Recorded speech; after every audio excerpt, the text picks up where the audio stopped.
Hey, welcome to 1500ESPN.com. My name's Andrew Kramer. I want to thank you for joining me from Indianapolis here, Lucas Oil Stadium right across the street where we just finished day 2 of the NFL Scouting Combine.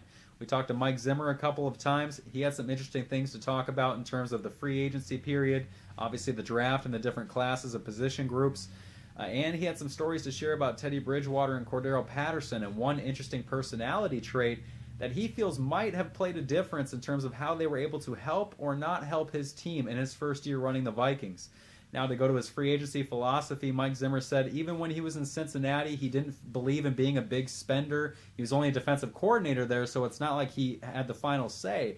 But he said even there, his philosophy was shared among the coaching staff and the general manager with the Bengals. They weren't a type of team that wanted to be big spenders. Rick Spielman's pretty much the same way. He had one specific thing to say, and that they're not looking to add a running back in this free agency class. That could mean one of two things or both. It could mean that they're supporting Adrian Peterson the way they say, and they want him back on this team, and they see no reason to add help at the position. Or the running back free agency class just isn't that good outside of the top guys like DeMarco Murray who are scheduled to hit the market.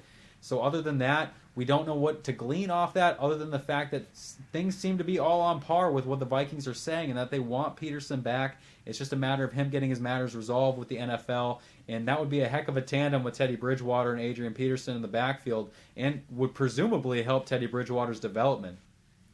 Now, going to the draft, Mike Zimmer said he feels the running back class is deep. He noted that Rick Spielman does like them a lot. He didn't say himself because he's focused more on the defense, where he said the linebacker class is actually pretty thin. I asked him about the free agent linebackers, and he said that's a little thinner than I like it too, which makes me think that, hey, maybe they're willing to target a linebacker again in the first round early if he feels there's not somebody they can get in later rounds. They do have the number 11 pick. A lot of people think they'll take a receiver with that pick.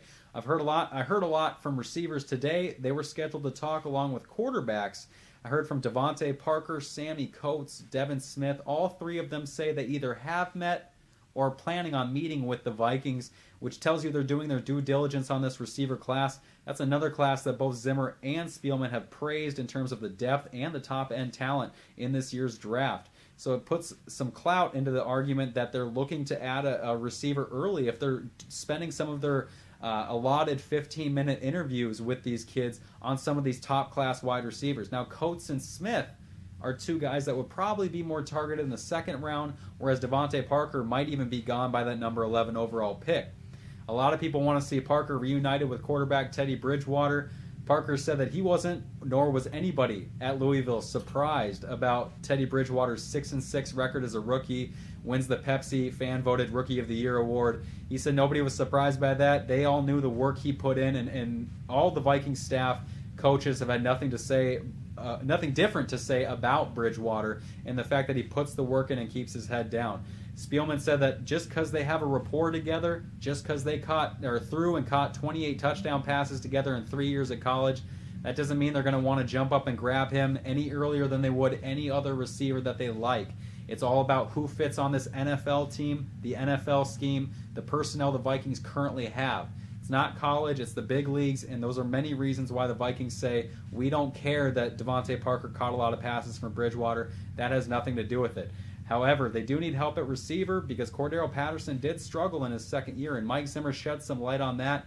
He said he feels part of his struggles happen to be because he bought into the hype a little bit too much, read the headlines, thought the sport would come pretty easy to him, kind of the way it did at the end of his rookie season when Bill Musgrave manufactured touches for him, got him the screen passes, the short handoffs, let him work in the open field. That's not how Norv Turner wanted to do it. Norv Turner wanted him to be a downfield option, a downfield receiver, help develop Teddy Bridgewater and not turn him into more of a West Coast style quarterback and just dumping passes to his left and to his right. He wanted the quarterback to stretch the field. That meant he wanted the receiver to stretch the field. And the Vikings need to find a receiver who can do that if that's not Cordero Patterson.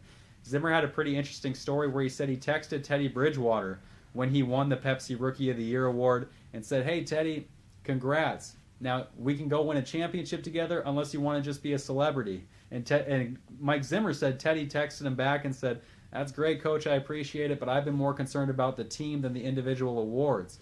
That's a contrasting way that Mike Zimmer also described Cordero Patterson in terms of buying into the hype and not necessarily putting the work in. Those are two young guys who view the spotlight very differently, and it's a pretty stark contrast to put them next to each other especially when Mike Zimmer's sitting there telling you about both of those guys. Now, to jump back to the receivers one bit before we wrap up the video, I did talk with Parker, Coates, and Smith. All three say again that they've met or planning to meet with the Vikings. Sammy Coates says he feels he has something more to prove because he feels he wasn't able to show everything he wanted to show at Auburn, which is a run-first offense. He was more of a vertical passing threat. He says he can run the whole route tree, and he said he's willing to show teams that, even though they didn't see that at Auburn.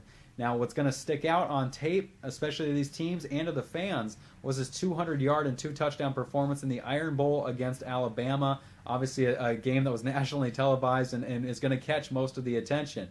That's something he wanted to capitalize on. That's why he's coming out as a junior. He didn't want to risk any kind of a chance of his stock falling next year when they're going to lose, obviously, their quarterback in Nick Marshall, who's his own interesting situation, who thinks he's going to be a defensive back in the NFL. He's doing both quarterback and defensive back drills here that'll start this weekend at the NFL Scouting Combine.